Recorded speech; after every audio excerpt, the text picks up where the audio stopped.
America Meditating Radio Show, we collect wisdom, inspire each other, and empower hearts 24/7. Hi, I'm Sister Jenna. Join me and guest on Blog Talk Radio as we amplify stories that compel us to be more for ourselves and everyone else around us.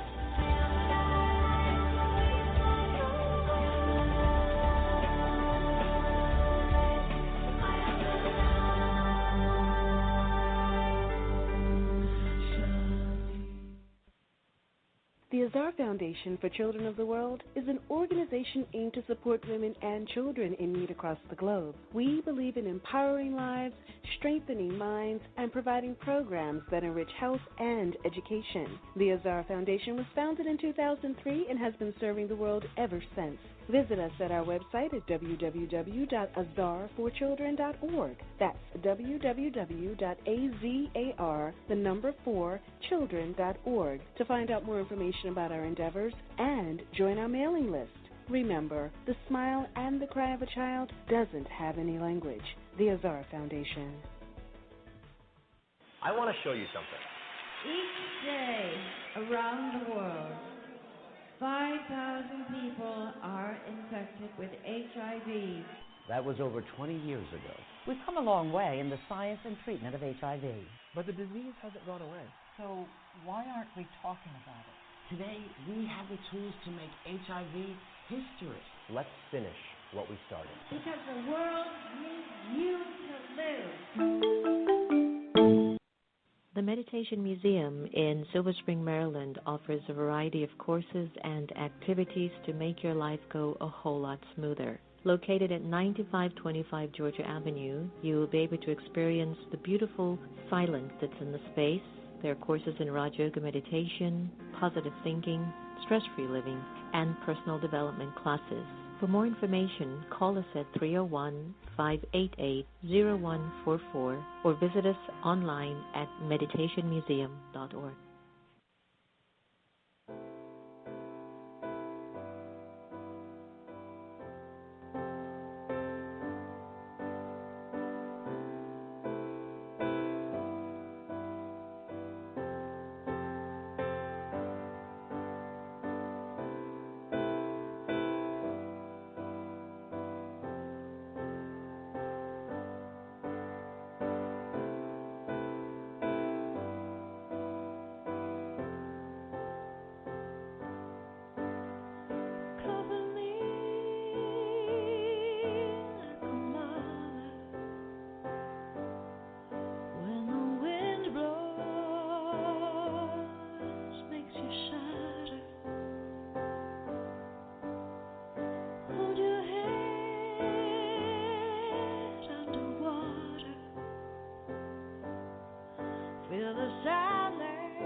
like a shockwave straight through your heart, one in your back,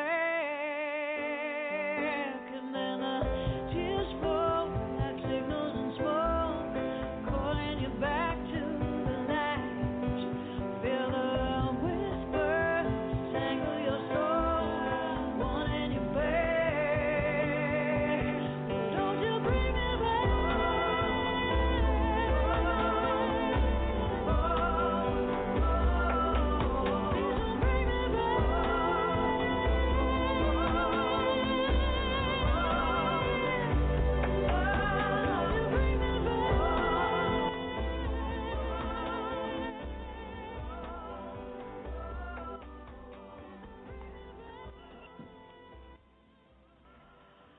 Hello, everyone. It's Sister Jenna. You are listening to America Meditating Radio. That was our wonderful friend, Kristen Hoffman, and that was Between the Veils.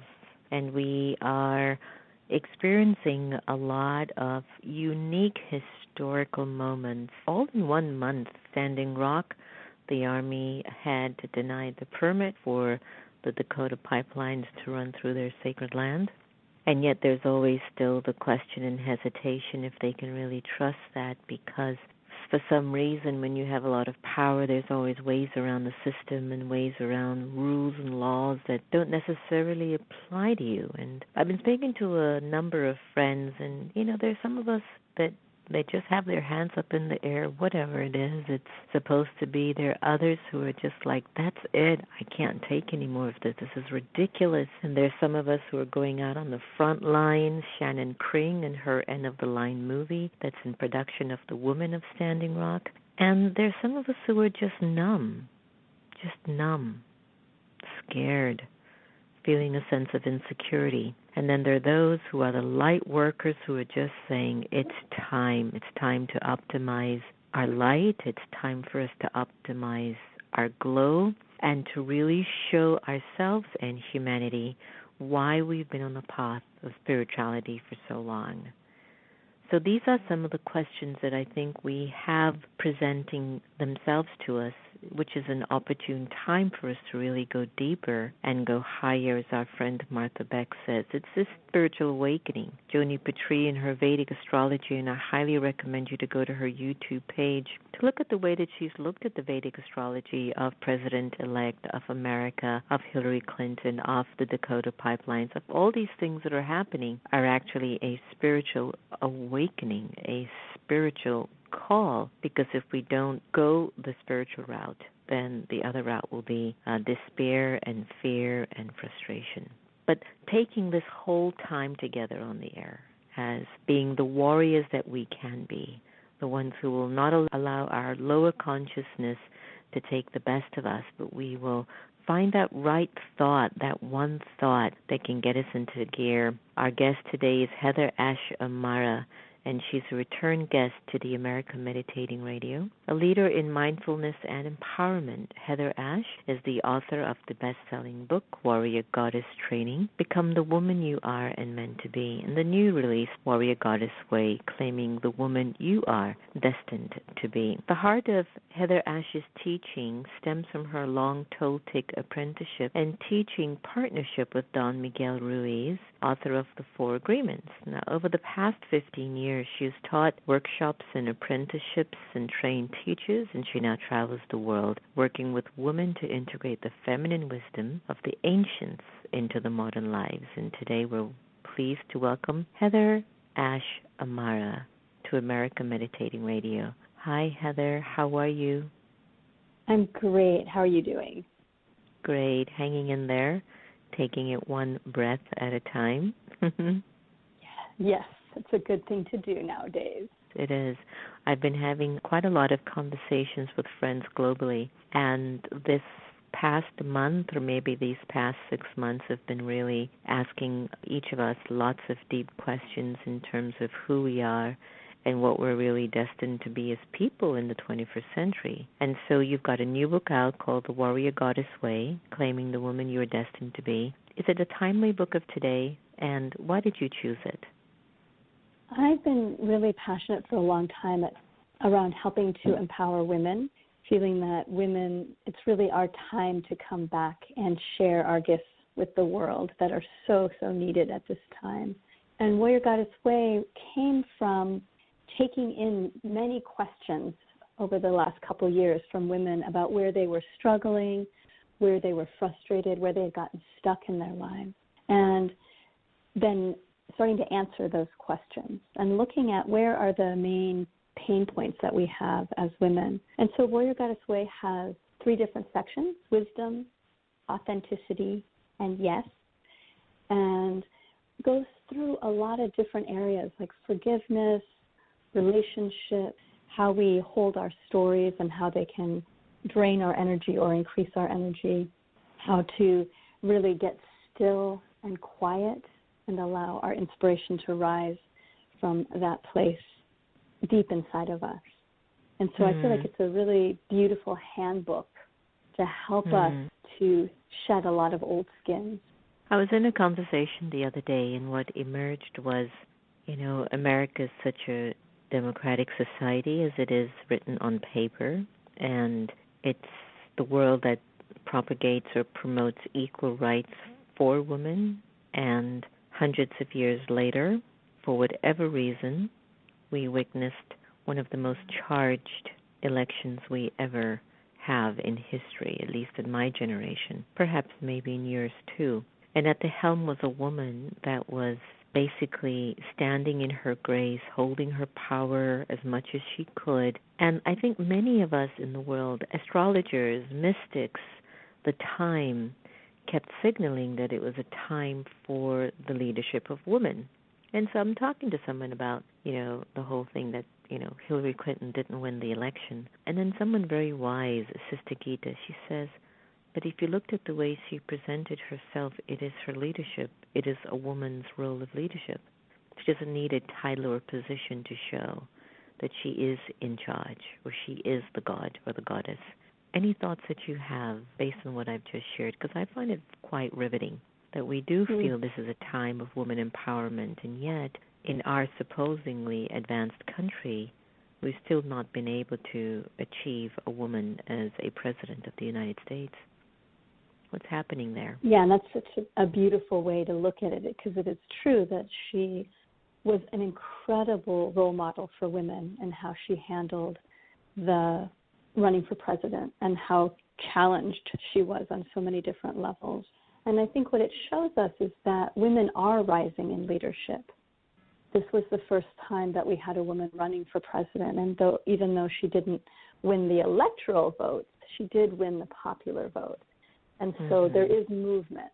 So if we look at the greater picture, there is change, there is movement. And it also really highlights for us that there's a long way to go. And I think that's been both challenging to see that there is still so much misogyny and racism and ways that women are held as not being sacred and powerful. And yet it also is going to bring us together.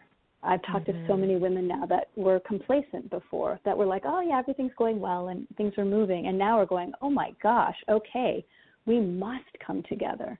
So it feels like it's going to really activate many women that before thought that things were fine and are now realizing, no, we need to come together in community in a new way. Yeah, I've been observing a lot of activity, a lot of proactivity on various levels, from especially the millennials to middle-class upper Caucasians to African Americans who are standing their ground, to Muslims, to, all the folks that have always been the ones that are on scene, so to speak. What I mean by that is the ones who are never in the center of attention, the Muslims, the brown-skinned people, women, etc. People are somehow feeling, I can't sit back and do nothing. And in your book, Warrior Goddess Living, you mentioned earlier too, wisdom, authenticity, and yes.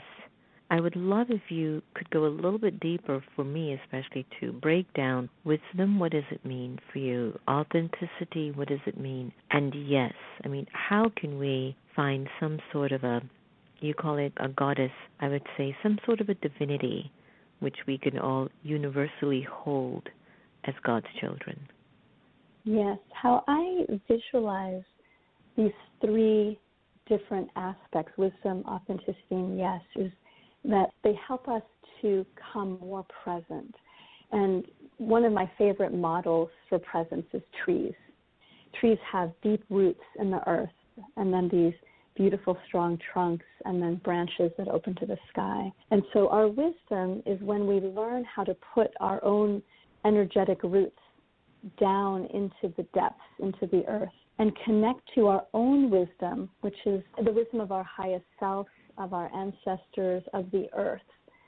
And as women, it's really important for us to reconnect with earth's wisdom and with our ancestors and with our own wisdom, which is the place within us that knows beyond just our mind, where we're able to get quiet and listen to our intuition and to those voices that guide us from a place of spirit rather than from a place of thought and worry and fear. And our authenticity then arises naturally from that. When we get still, when we tap into our own wisdom, we don't have to try and be authentic. It's not like we have to figure out what is our authenticity. We naturally stand in our authenticity. We come back into our center and back into our core. And being authentic doesn't mean that challenging things never happen in our life or that we're doing it right. It means that we stay with ourselves, that we no longer abandon ourselves, and that we're learning to cherish and love all the different aspects of ourselves. And then the yes is like the branches wide to the sky open. And it's about learning to open to everything.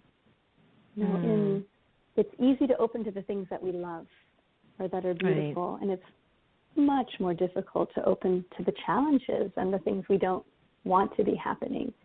But when we close down, what we're closing down is our intuition, is our creativity, is our capacity to take action in a good way. And so this yes is so vital for us to open our being and trust, have faith in spirit, have faith in what's unfolding, and know what's presenting itself. When we open to it, doesn't mean we agree with it. Doesn't mean we're like, I love this. But we're saying, yes, I'm willing to show up with what's arising in this moment. Are you optimistic about the direction that our world is going in? Let's say we do claim wisdom, authenticity, and affirmative action, the yes, which I think are really so vital and important now more than ever. On a very deep, private note, when you're just sitting in a quiet moment, or you're walking from one room to the next, or you're just about to get on a seat to get onto a conference call, or you're just having dinner alone, and then the world or the nation or life pops up in your consciousness. Are you optimistic about its future?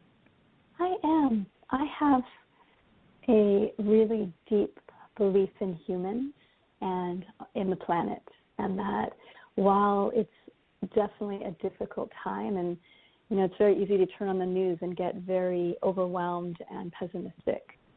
And I hold that as humans we're incredibly resourceful, that we are love, and that so many of us are remembering and waking up and taking new action. So I am optimistic.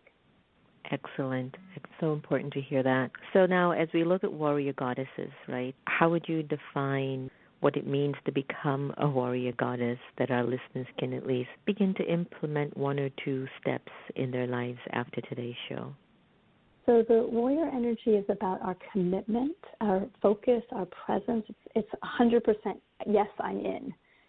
And our goddess energy is around opening, receiving, creativity, play, and joy. And when we bring these two energies together, we really begin to learn what our balance is. So some of us are much more warrior-oriented. Some of us are much more goddess-oriented. So it's not about trying to be 50% warrior and 50% goddess. It's really about finding what's true for us, what's our expression, and learning to use these two skills, these two qualities, these two archetypes skillfully in our life as they're needed. And the first step around being a warrior goddess is about committing to yourself.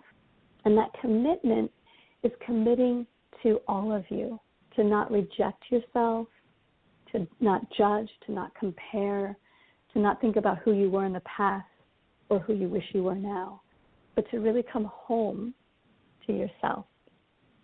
So that's, for me, the first step that all of us need to take is the willingness to learn how to no longer abandon ourselves and to embrace all of us.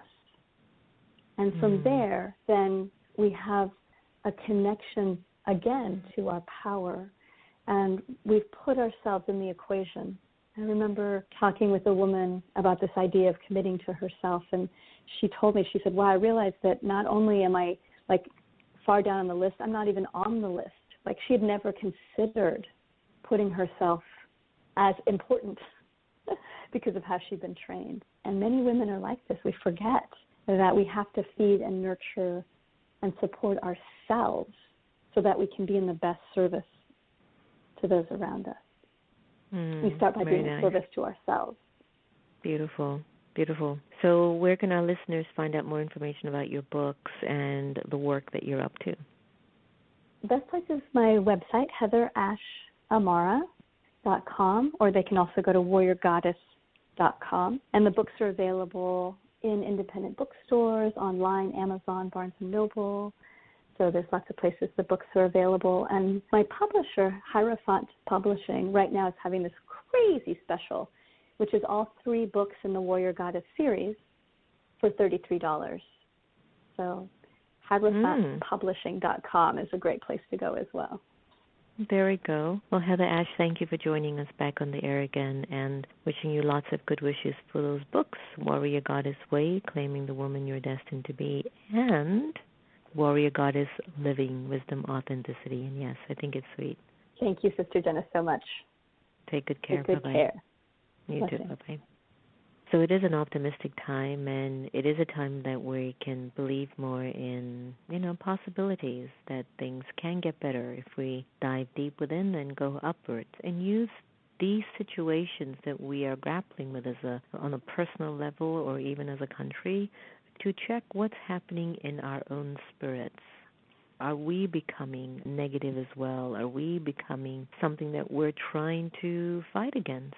Are we becoming what we are fighting against? And so it's something to think about, and it's something for us to really begin to dive deep within our own spirit and to clean that out from within, clean out what we are, how we're thinking, where our intentions are, and if there's room for improvement, where some more of that divinity and love can enter our being. You've been listening to America Meditating Radio, and I hope that you enjoyed our conversation with our guest speaker. And remember, no one can take away your happiness unless you give them permission. And we are here to love each other the same. So let's continue to do that. And we'll end today with Egon Kerr by Sanatan Kaur. Take care, everyone.